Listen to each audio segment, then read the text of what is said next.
for our president, Ron Paul 2012 campaign manager, John Tate. See this mattress out there.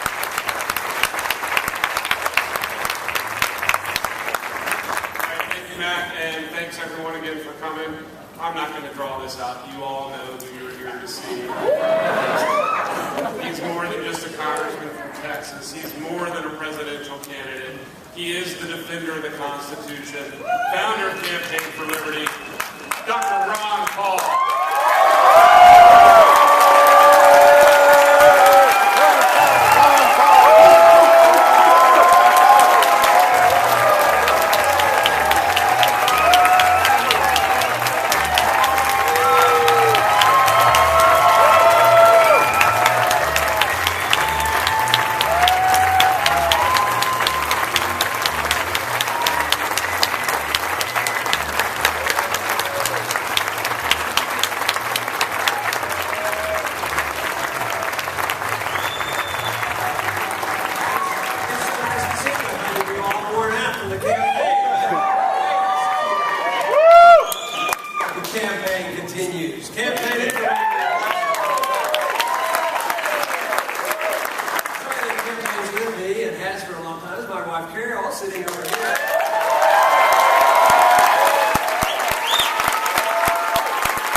Because in many ways, that's what all of us are doing. And in many ways, I've done it for a few years. And since we started this organization 4 or 5 years ago, 4 years ago, I guess, I got to name it. And I thought, well, why don't we call it something that I've been doing?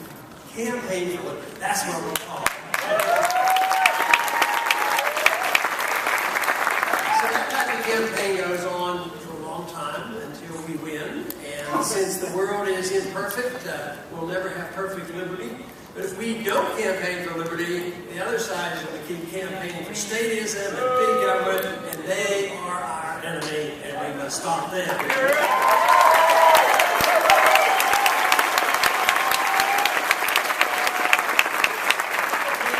The best success we've had with the Campaign for Liberty has been the grassroots effort the Campaign for Liberty has done on making sure that we got the bill at least past the House of Representatives to audit the Federal Reserve.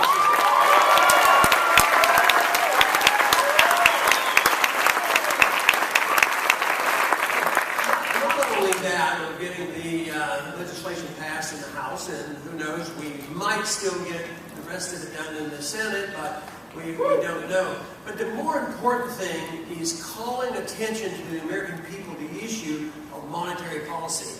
They're never going to put that back in the bottle, let me tell you. Here I go now, the importance of monetary policy and the Federal Reserve. Thank you for all of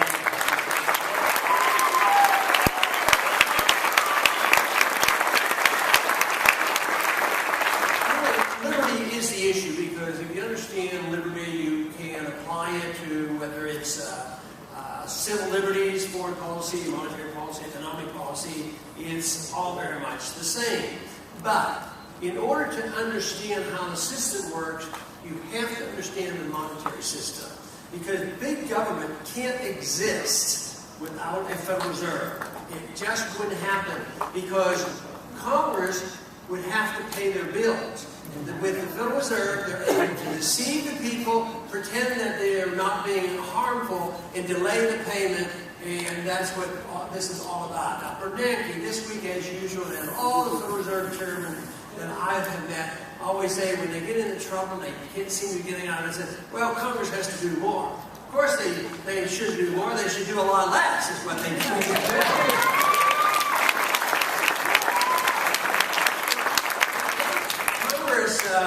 It isn't the Fed against the Congress against the Fed. The Congress created the Fed. The Congress, you know what? They can get rid of the Fed if they want to.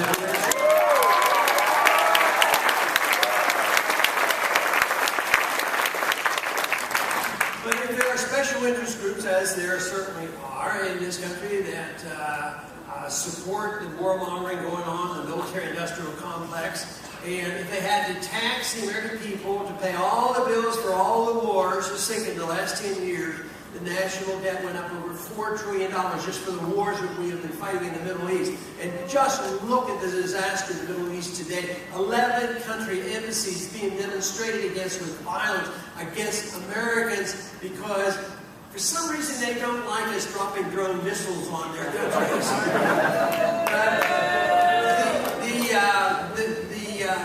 This expenditure couldn't happen. And wars couldn't be fought if we had honest money, because people would have to be taxed, and they would rebel and say it's a bad investment. But it is so deceitful, and they can delay the inevitable for a long time, but that long time is coming to an end, and that's why our work is so important right now.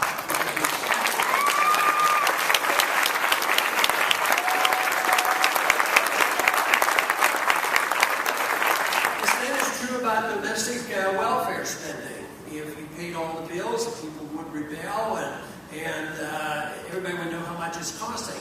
But if you can run up the deficits, and there is an absolute agreement that the Fed is going to monetize it. They're going to buy the debt. If not, what happens if interest rates go up?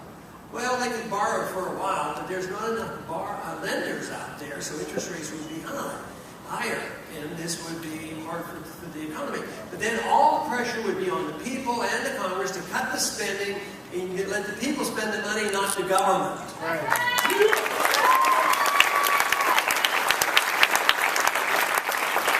look at history up until 1913, it was far from perfect, but the size of government didn't have steady growth.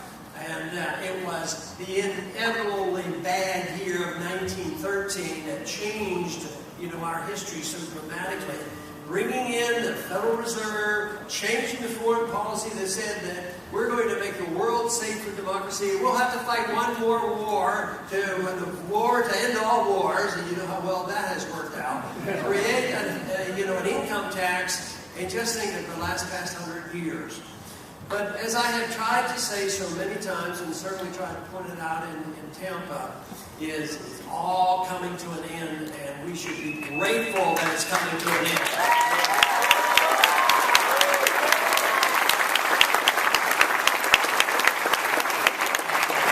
The question isn't so much, will the Keynesian and socialism, welfareism, and interventionism end? Is how it's going to end, and how many people are going to prepare, how many of us will be out there, how many will then argue the case for sound money and personal liberty and economic liberty and a sensible foreign policy. That is what we have to have out there. Now, it'd be nice, as I suggested in the campaign, there's no reason why we can't have a transition. We can move from one to another. We could turn down the spigots of spending and bring our troops home and cut back on spending and work our way out of this. The odds aren't very good that's going to happen. Just this week, there was efforts at continuing resolution for 6 more months. And the one thing for sure, the party that's in charge of the House of Representatives made sure that the military budget went up 26% on the continuing resolution. See, this is the reason why I'm convinced that we are going to keep doing the same thing over and over again. When are we going to see that the Fed all of a sudden is going to be a good manager? I mean, we saw what the Fed does this week. I mean, they've been trying for 5 years to bail out a system that collapsed because they spent too much, borrowed too much, printed too much. So what did they announce this week? Well, what we need to do is we really need to print money. And we've tried QE1 and QE2. Now we're going to have perpetual QE. And now we're going to give $40 billion new dollars every month, which is nearly $500 billion a year. And if necessary, they'll increase it and guarantee low interest rates for another 3 years. And then they wonder why people don't get their confidence restored, and they don't know, people get confused on what to do. And there's one reason why they get confused, and that is the most important thing for individuals to make decisions on business-wise and investment is the issue of interest rates. Because in a market economy, if people save money, they drive the interest rates down. And the businessman says, oh, interest rates used to be 4%, they're now 2%, this is the time I invest. That's a big deal.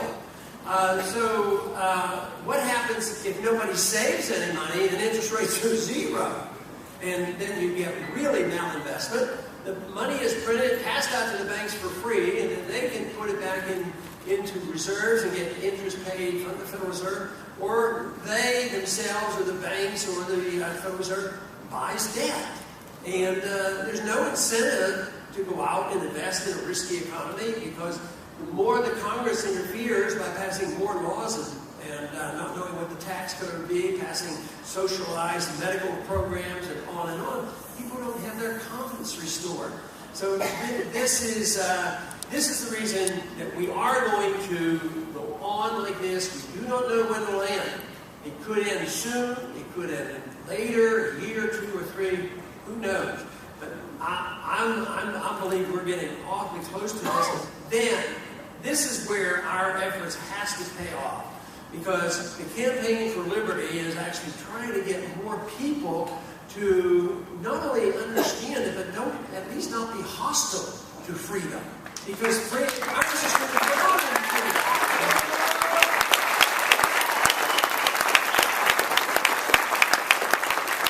As in so many other countries, when they have faced these crises, they end up with dictators.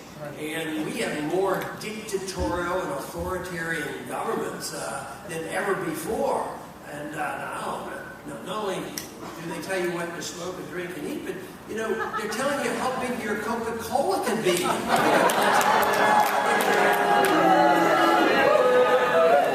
And it's pretty absurd when you can't drink raw milk and you can't make rope out of hemp. You have a serious medical condition.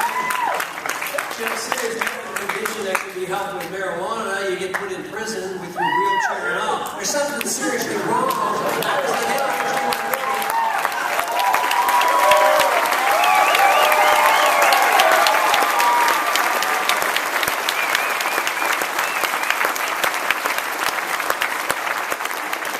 Obviously you do, and that's good. That's the good news. And there are a lot more out there than you ever realize, a lot more than I ever dreamed of. Because I've often made the comments that I did do a little speaking. I used to practice a lot speaking because I would go to college campuses. I used to be able to get 30 or 40 people out in one group on a college campus. But now a few more come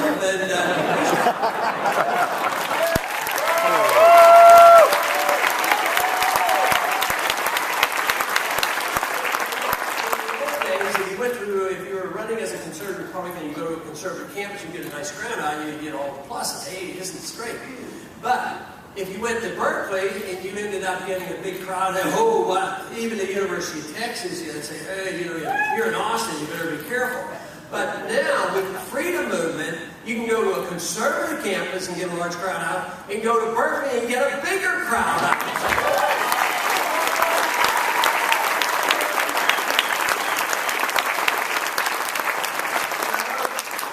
My point. Freedom brings people together. People who believe in freedom for different reasons. We all should come together. It should, eliminate this whole concern about diversity. Whether you want to spend your money, save your money, or whatever, or waste your money. In a free society, you can do it. But if you waste your money, don't go to your neighbor and say you have to bail me out and you're paying more taxes.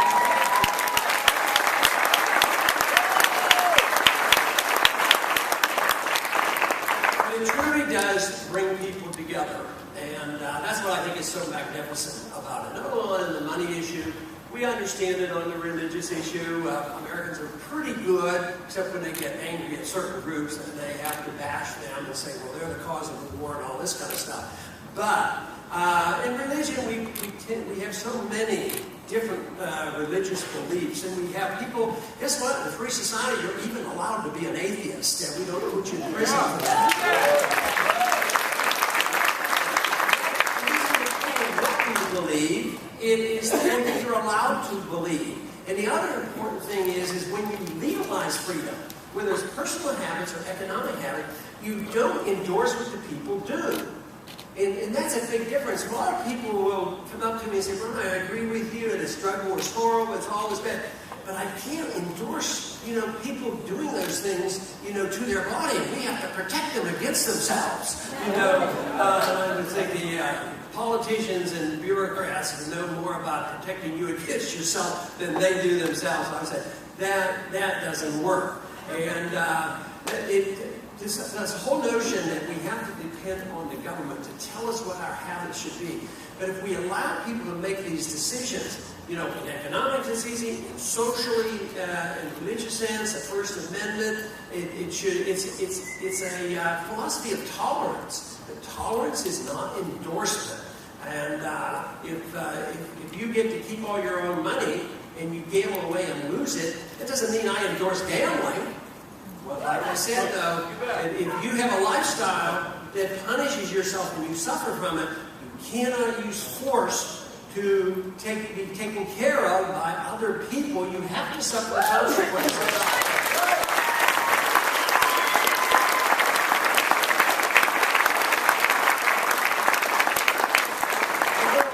Should you suffer the consequences, you should reap the benefits. What if you're frugal and you save and you invest, you should be able to keep the fruits of your labor. That's why the income tax is morally wrong.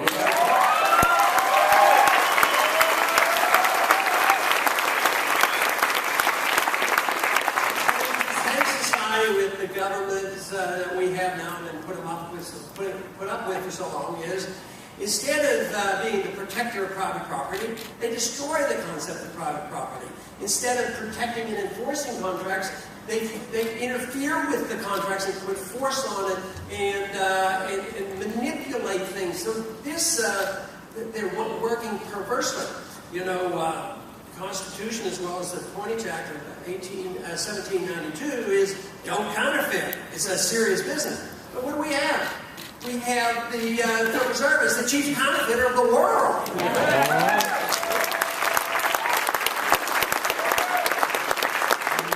we have the Fed manipulating money and credit. We have people who still would like to take care of themselves. Work hard, save some money, put it in the bank, earn some interest. Yeah. 0.5% or 1%. And Bernanke, he was on the air today recognizing this because he's done it to me in the committee when I bring it up. All right, somebody wants to save their money, they don't want to take risk in the stock market, and they want to earn a little interest, and they don't earn, Now, he says, yes, but the health of the economy is more important than making sure that everybody's taken care of. Some people will suffer. So if you're elderly or on a fixed income, or you want to save and you can't earn any interest, and the market rate of interest would be 5 or 6%, that's beside the point, because we have to help the economy. Usually the word economy means banks and big corporations and politicians and governments and foreign intervention. That's what it is. That's why we have to attack the system.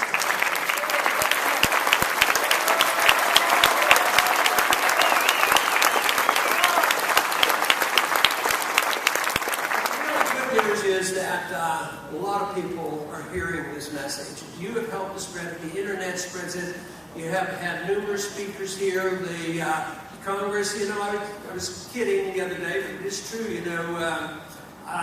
used to be voted by myself was sort of a neat little event, at least wave a flag. Look here, you guys. But now I have the guys like Justin Lunch and other people, they're voting with me, and I can't do that myself.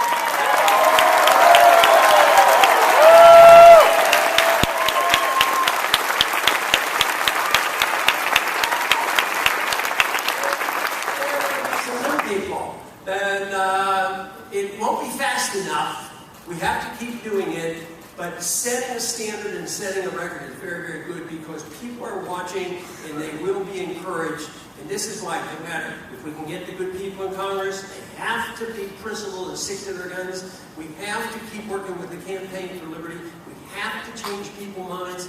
Ideas do have consequences. Bad ideas have bad consequences. So these things are powerful, powerful weapons that we have. And we have decided we're on the side of truth, which makes a big difference. If freedom is the answer and authoritarian is something that has been around for thousands of years and has always failed, undermining personal liberty, I mean, we have truth on our side. And we just have to energize people. We have to get their confidence back. This is what's happened to American people. They've lost confidence in true freedom. They say, well, yeah, freedom is good. That's a good thing. But you have to give up some of it to be safe.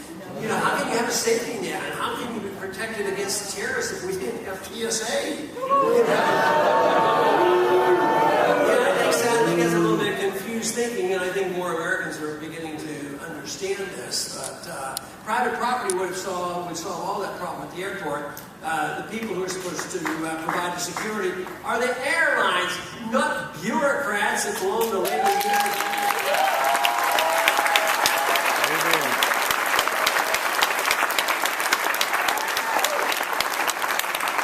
We've given up on the idea of private property and contracts and sound money, but we've been careless on allowing certain small groups of people talk the American people into believing that if you don't support the wars, you don't support the troops, and you're un-American and you're not patriotic, guess what? The people on active military duty have spoken, they have been very vocal, and guess what? They support the cause of liberty. They supported our campaign. They said these wars are unnecessary and not beneficial.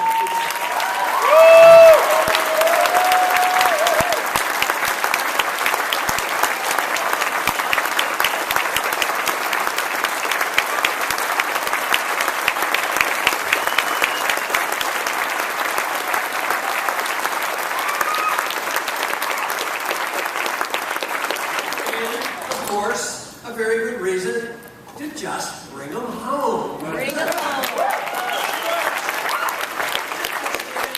The inability of us to convince more, because to me it seems so logical. If you're out of money and the wars aren't any good and they're not constitutional, we've spent $4 trillion we didn't have, and we would have more peace and prosperity by having a foreign policy where we defend our country properly and constitutionally with the permission of the people through the Congress, instead of allowing the President, the United Nations, and NATO to decide it. Why should this be welcomed with open arms?